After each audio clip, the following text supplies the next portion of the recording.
अहिल्यानगर जिल्ह्यातील श्रीरामपूर तालुक्यात पडलेल्या सशस्त्र दरोड्यात लाखो रुपयांचा ऐवज चोरीस गेला, ज्यात पहाटेच्या दरम्यान अज्ञात 6 दरोडेखोरांनी घरात प्रवेश करत 79 वर्षीय विजया भोपळे या वयोवृद्ध महिलेस मारहाण करत शस्त्राचा धाक दाखवून घरातील तब्बल 10 लाखांचा ऐवज चोरून पोबारा केला।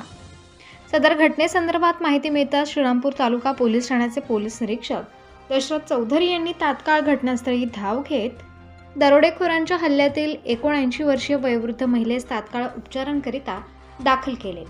त्यानंतर अपर पोलीस अधीक्षक वैभव कलुबर्मे आणि उपविभागीय पोलीस अधिकारी डॉक्टर बसवराज शिवपूजे यांनी देखील घटनास्थळी भेट देत पाहणी केली।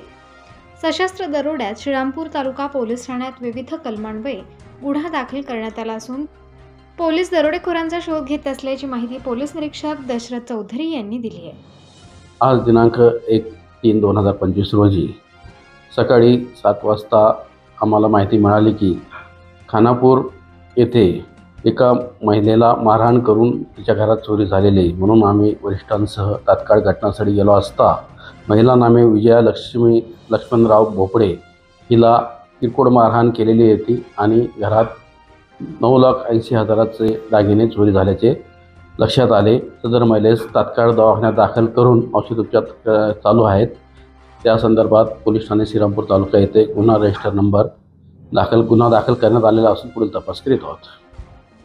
याविषयी एस न्यूज मराठी वाहिनीने घेतलेला ब्युरो रिपोर्ट।